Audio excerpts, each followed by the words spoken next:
சிவம், அன்பே சிவம், அனைத்தும் சிவம், அப்பனே சிவம், அறம் பொருளே சிவம். ஓம் சிவம், அன்பே சிவம். இன்றைய காலகட்டத்தில் சினிமா துறையில் டபுள் ஆக்ஷனாக ஒரு முகம் போன்று இன்னொரு முகம் என்று செயல்பட்டதோ அன்றிலிருந்து காலம் படிப்படியாக மாறி இன்றைக்கி எந்த நிலையில் சிறுமிகள் முதல் பெரியவர் வரை கற்பழிக்கப்படுகிற காலம் வந்ததுக்கு காரணம் அந்த முகமுடியே. இன்று அது வளர்ந்து கம்ப்யூட்டர் காலத்தில் பிராடக்ட்ஸாக என்னவோ பெயர் எனக்கு இங்கே ஆங்கிலம் வரவில்லை, உருமாறும் லெவலில் அவர்கள் செயல்படுகிறார்கள். இவன் தலையை அவன் உடலில் பொருத்துவது, அவன் தலை இவன் உடலில் பொருத்துவது போன்ற நிலையெல்லாம் மாறி சிறு குழந்தைகள் பேசுவது போன்றவையெல்லாம் பிராடக்ட்ஸ் எடுத்து இன்று செயல்படும் நிலைக்கு வந்துள்ளது. இதன் பொருள் என்ன தெரியுமா? இன்றைய காலகட்டத்தில் ஒரு நீதிமன்றத்தில், காவல்துறையானாலும் சரி, நீதிமன்றத்திலும் சரி, அங்கு அவர்கள் கேட்குவது சாட்சி என்றால் என்ன? ஒரு எதிர்பாராத விதமாக ஒருவருக்கொருவர் சண்டை விடுகிறது. அங்கு என்ன நடக்கிறது என்று இருவருக்கும் தான் தெரியும், குற்றவாளிகளுக்கு. ஆனால் அங்கு நடந்தது நீதிபதிக்கும் தெரியாது, வழக்கறிஞருக்கும் தெரியாது, காவல்துறைக்கும் தெரியாது. ஆனால் இவர்கள் வாதாடும்போது சாட்சி தேவை, எங்களுக்கு ஆதாரம் தேவை என்றால் சண்டையிடும்போது அங்கு போட்டா எடுத்துக்கொண்டு காமித்தால் மட்டும் இவர் ஏற்றுக்கொள்வார்களா? இது பிராடக்ட்ஸ் என்று சொல்வார்கள். இது போலியாக உருவாக்கப்பட்டது என்று கூறுவார்கள். இப்படி மாற்றி தான் அவர் கூறி அவர் வாழ்வதற்கு தான் வழி செய்து செல்வார்களே தவிர நீதி நிலைக்காது, நீதி உரைக்காது. இது போன்ற நிலையில்தான் இன்று வழக்கறிஞரும் கண்டதில்லை, நீதிபதியும் கண்டதில்லை, காவல்துறையும் கண்டதில்லை. ஆனால் அவர்கள் பேசுவது தான் சட்டம், அவர்கள் வைத்தது தான் திட்டம். இப்படி தான் இன்று செயல்படுகிறது. இது வளர்ந்தால் இனி வரப்போகிற காலத்தில் ஒரு குற்றவாளி கூட, உண்மையான குற்றவாளி தப்பிக்கத்தான் இந்த நிலை இன்றே ஆரம்பமாகியுள்ளது.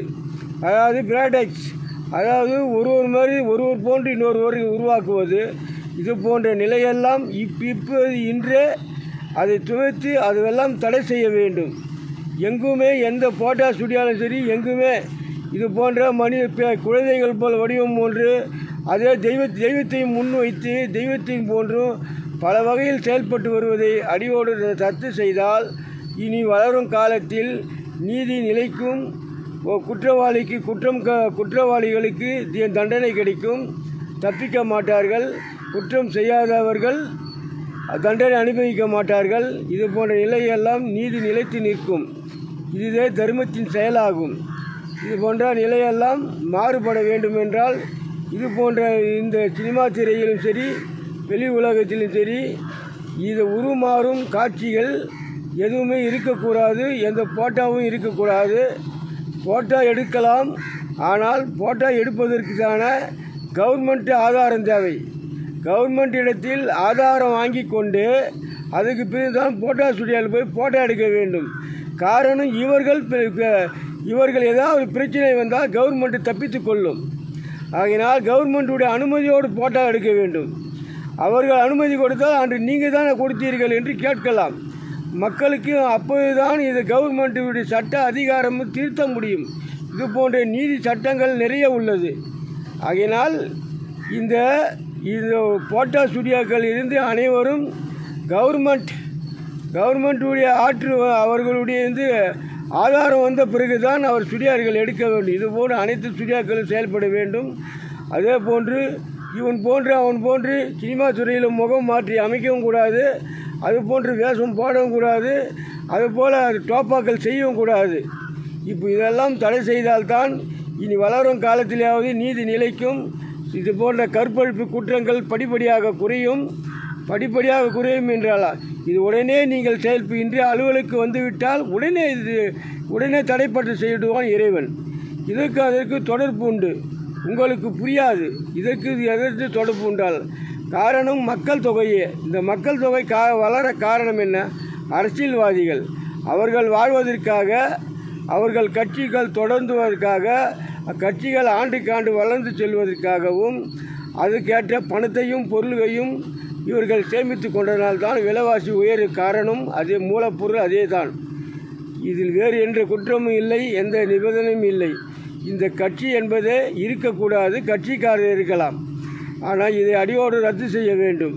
மக்கள் தொகை இது போன்ற நிலையில்தான் மக்கள் தொகை வேகமாக வளர்ந்து வந்து இன்றைக்கி இந்த நிலைக்கு தள்ளப்பட்டுள்ளது. ஆகையினால் இன்று சிறுவர்கள் வீட்டில் டெலிவிஷனில் டிவியில் பார்ப்பார்கள், செல்போனிலும் பார்க்கிறார்கள். இந்த கேம் விளையாடுவது, அப்போ இந்த பொம்மை டிவிகள் பார்ப்பது, இது போன்ற நிலையெல்லாம் வர காரணம் என்ன? இது எங்கிருந்து உருவாகிறது? ஜப்பான் போன்ற நாடுகளில் உருவாகிறது. அங்குதான் அவர்களுக்கு முன்னெல்லாம் ஜப்பான் அந்த நாடுகளில் இடைவெளி இருந்தது. இடைவெளி இருந்தபோது அவர்கள் தொழில்நுட்பத்தில் ஈடுபட்டு இருந்தார்கள். அங்கு இடைவெளி கிடையாது. இடைவெளி இல்லாதவர்கள் அங்கு உள்ளவர் வாழ்வதற்காக இறைவன் தந்த மூளை இது. அங்கு இது மாதிரி படமெல்லாம் எடுத்து பல வகையில் பல செயல்களில் பல வண்ணங்களாக பொம்மைகளும் பொருள்களும் தயாரித்து அவர்கள் குடும்பம் வாழ்வதற்காக வழி செய்து விட்டார் இறைவன். ஆகினால் இது போன்ற ஜப்பானில் தான் செயல்படுகிறது. அதுபோன்று ஒவ்வொரு ஜப்பான் போன்ற நாடெல்லாம் ஏக்தம் ஆரம்ப காலத்தில் வளரவில்லை. ஒரு சிறிய கிராமம் போன்று வளர்ந்து தான் படிப்படியாக மக்கள் தொகை வளரும்போது தான் இறைவன் உலகம் முழுவதும் பரவலாக மக்கள் தொகையை அமைத்தார். காரணம், ஒரே இடத்தில் இருந்தால் அது பூமி நிலை தாங்காது, ஏற்றத்தாழ்வு வரும் என்பதற்காகத்தான் அந்த நிலை கொண்டு வந்தார். அதை எடுத்து காட்டவும் அகத்தியர் படத்தில் தேவர்கள் அனைவரும் ஒரு இடத்தில் சிவனுடைய திருமணத்துக்கு வந்தபோது ஒரு பக்கம் எல்லாம் சாய்ந்து, ஒரு பக்கம் தூக்கி கொண்டது, ஒரு பக்கம் ஐந்து கொண்டது எடுத்து காட்டுறதுக்கு மூலப்பொருள் அதுதான். அது உண்மை. அதனால இது நாலா பக்கம் உள்ளது. இப்போ எந்த பக்கம்? இதனால் நாலா பக்கம் உள்ள மக்கள்களை வாழ வைக்க இறைவன் பல வழி பல வண்ணமாக காலத்துடன் செய்து கொண்டு விட்டால் இனி பூமியில் இடைவெளி கிடையாது, பசுமை காடுகள் கிடையாது, பசுமை ஜீவராசிகள் கிடையாது. தெய்வத்தின் சட்டத்தின் இறைவனுடைய சட்டத்தின் வழியில் பார்த்தால் ஒரு மனிதன் பிறந்து பல ஆசைகளில் வளர்ப்பான்.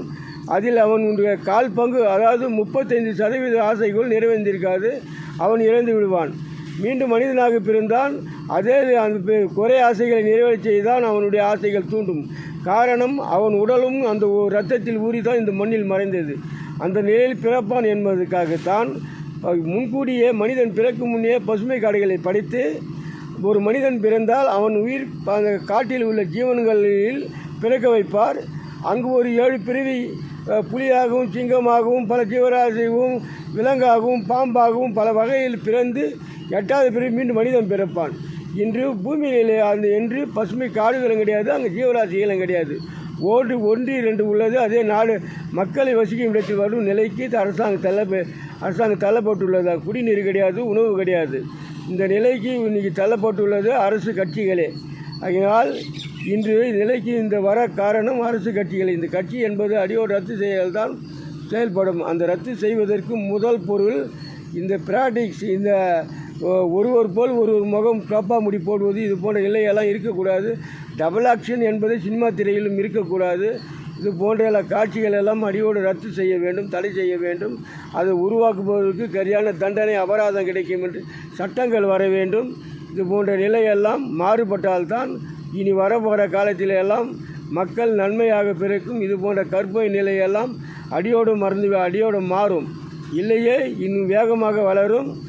இந்த உருமாறு காட்சி விளையாட்டு இருந்தால் வரும் காலத்தில் நீதிமன்றத்தில் இது நான் அல்ல, இது பிராடக்ட்ஸு, இது அன்று அந்த நேரத்தில் நான் அங்கே இல்லை, நான் வேறு எங்கே இருந்தேன், இந்த நேரத்தில் அங்கே போய் கேட்டால் நீ இந்த நேரத்தில் இருந்தால் என்று நீ அவருடைய குறிப்பு காட்டினாலும் இல்லை, இவர் லஞ்சம் வாங்கி கொண்டு சொல்கிறார், இப்படி தான் செல்லும்.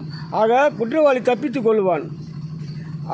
இப்படிலாம் வரக்கூடாது, நீதி நிலைத்திருக்க வேண்டும் என்பதென்றால் இதெல்லாம் தடை செய்ய வேண்டும். அரசு சட்டம் போட வேண்டும்.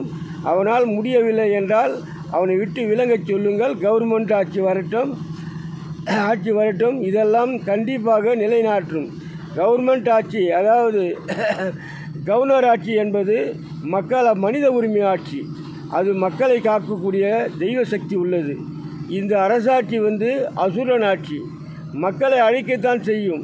இதுதான் உண்மை. அன்பே சிவம், அனைத்தும் சிவம்.